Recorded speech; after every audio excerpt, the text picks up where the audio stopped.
What's up sa inyo mga boss? Today, tuturuan ko kayo kung paano magtanggal ng front shock assembly. Tsaka tuturuan ko na din kayo kung paano mag-lowered sa Mio Sporty mga boss. Basic tutorial lang to mga boss, para lang to sa mga newbies na boss ko dyan.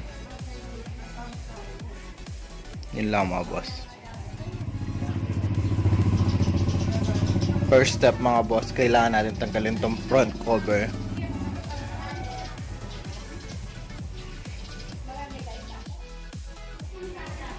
Ayan mga boss, natanggal na natin. Hindi ko na pinakita. Kaya pala tinanggal natin para may access tayo dun sa pinagkakapitan ng front shock.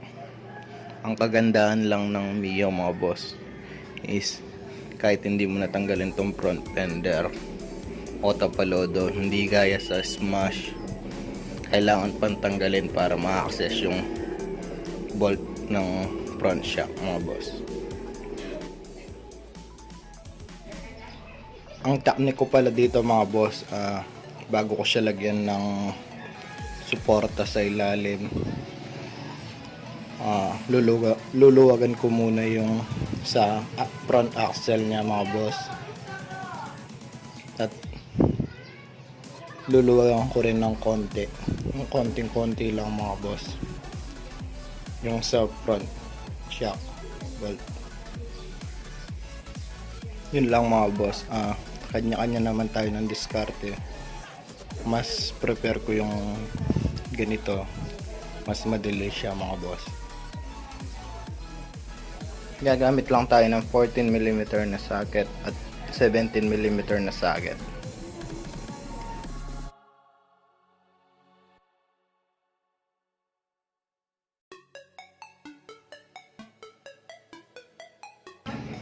Ganun muna mga boss, huwag muna natin siyang tatanggalin. Okay na muna yan.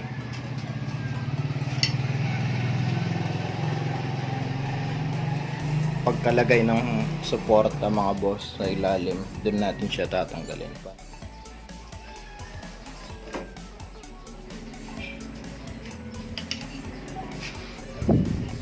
Meron siyang dalawang bolts na tig 14mm na ang size.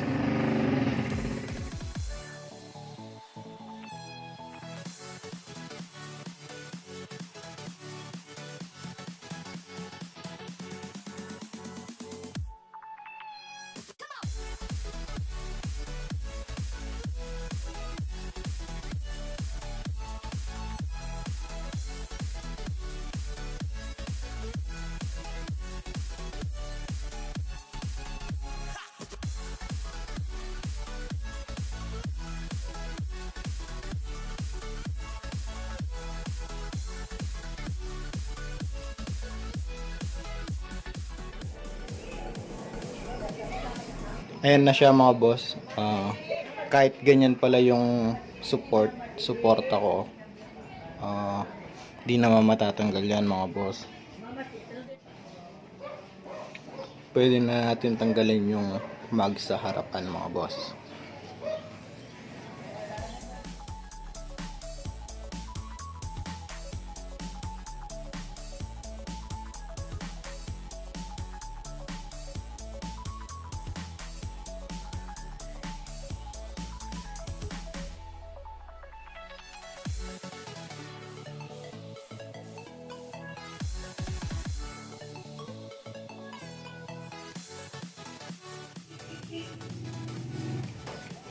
Ayan na mga boss. Ngayon pwede na natin tanggalin yung front shock assembly mga boss. First natatanggalin mga boss yung sa taas, tapos yung sa ilalim is luluwagan lang ng konti.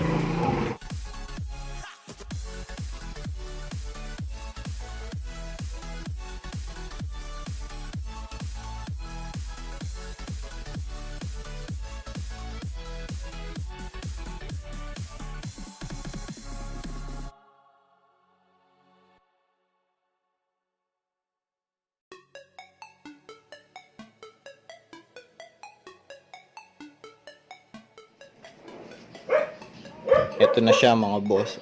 Kung mapapansin nyo, maliit yung shock ko kasi nakatabas to ng konti yung outer yung inner tube niya mga boss, kaya medyo maliit sa stock.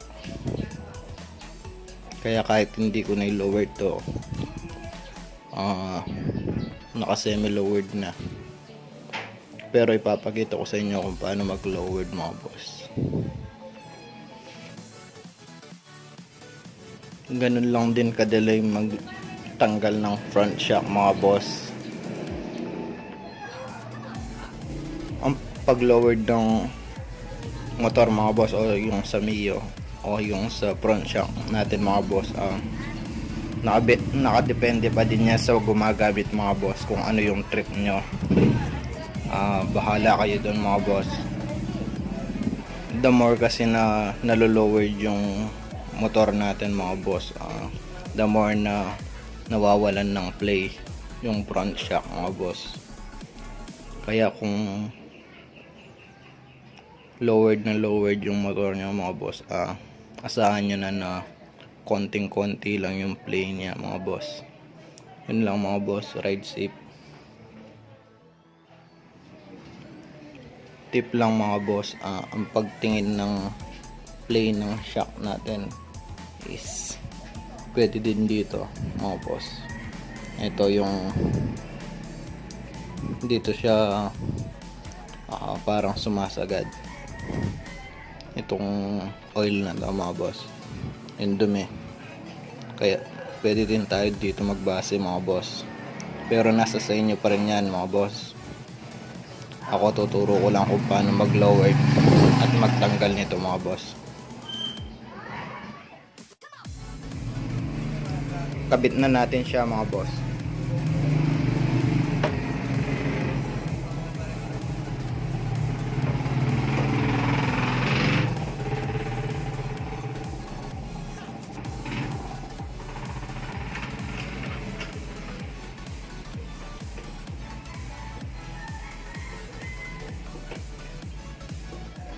Pag ganyan na mahirap siyang ipasok mga boss, gagamit tayo ng flat screw dito mga boss. Ibubuka natin siya.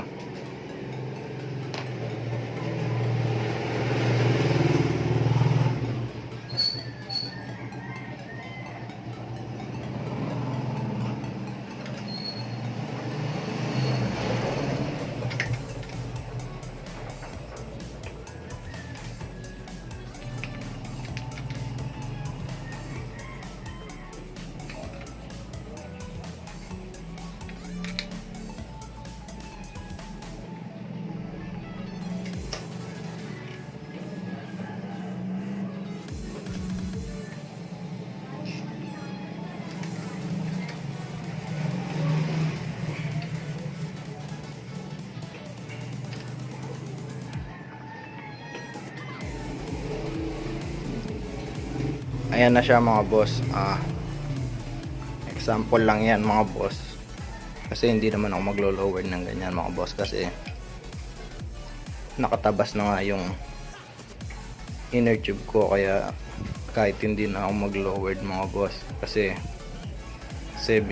naka semi lowered na siya, tuturo ko lang sa inyo mga boss kung paano mag-lowered. Halimbawa yan mga boss, tingnan nyo yung play mula dito sa outer tube hanggang dito sa T-post niya mga boss. Ang liit na lang. Kaya kapag nasalda yan mga boss, pwedeng sumagad hanggang dito mga boss, sa bracket na to mga boss. Kaya nakadepende pa din sa inyo kung anong gusto nyo mga boss, kung anong trip nyo. Tsaka kapag nag-lowered na ganyan mga boss, isang bolt na lang yung pwedeng ilagay mga boss, yung sa ilalim na lang, hindi na pwede yung sa ibabaw, kasi ito yung daanan ng sa ibabaw ng nakasentro dito mga boss. Parang ganyan mga boss.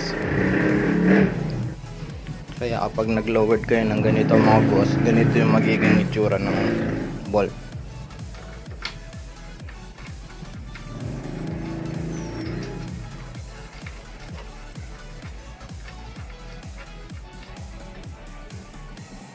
Ayan mga boss, ganyan.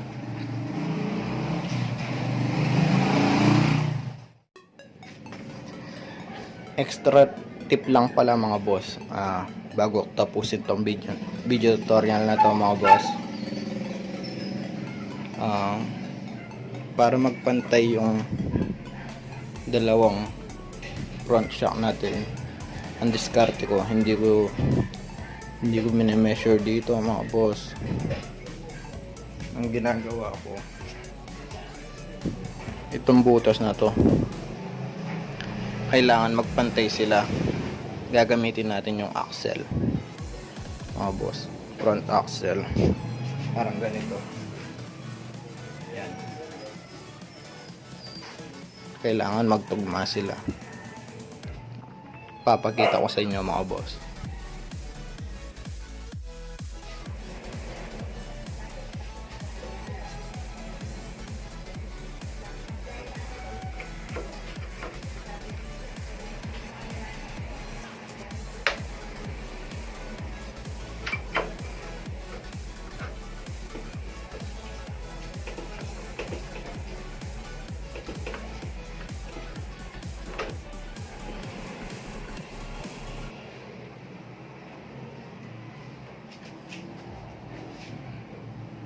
Ayan mga boss, dapat ganyan siya. Yan ang diskarte ko mga boss, kasi tuwid na yan. Tsaka mo ibubolt yan sa taas mga boss. Yun lang mga boss, ride safe.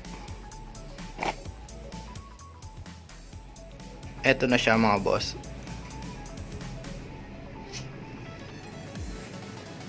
Okay yung play niya dito.